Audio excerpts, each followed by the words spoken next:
African Blackwood is an outstanding wood for fretboards. It is one of the hardest woods available today. It's actually harder than the Gaboon ebony that I reviewed. I've used this on a couple of guitars. It's hard to come by. The trees grow small. You'll see pieces that are sealed in shellac. This is how they're shipping it. It does have a significant number of cracks in it because it is so small, so they try to seal it with shellac to keep it from cracking. It does have these white streaks running through it on the sapwood.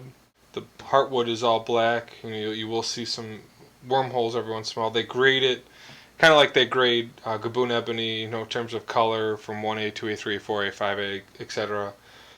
This is a 5A or double A, higher than an old piece. I'm saving it for something special. It's got an outstanding tap tone, really bright. Even with this sealed in shellac, it's very bright.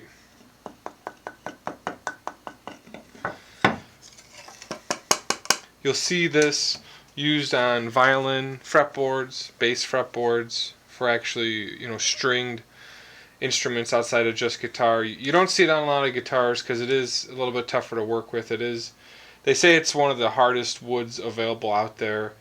Honestly, I didn't notice that big of a difference between this and the ebony that I use that I've bought.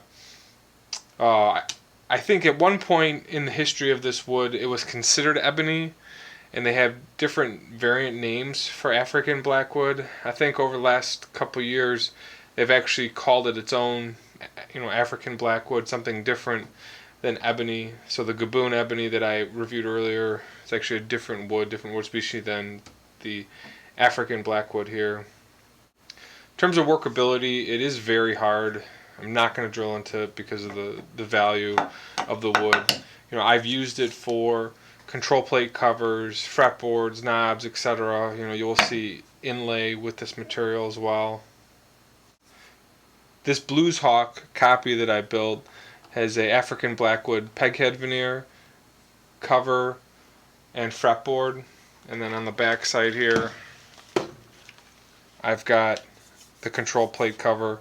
What's nice about this wood is if you just sand it and you take a wax to it, you can get a really high polish on the wood. Like with this fretboard, sanded it down, put a little bit of wax, and just clean it up every once in a while.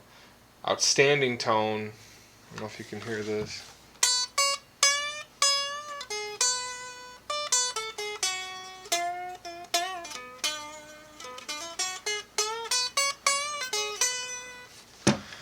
So you can just hear the notes leaping off of this. This is a Corinna with Blackwood, so this is definitely an awesome sounding guitar. And then I put Lindy Freeland pickups in there, and this guitar rocks.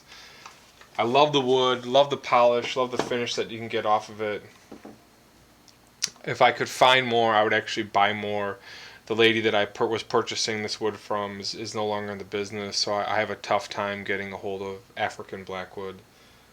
You can find it every once in a while on eBay. We gotta make sure that it's actually African Blackwood. You're not paying for Gaboon ebony.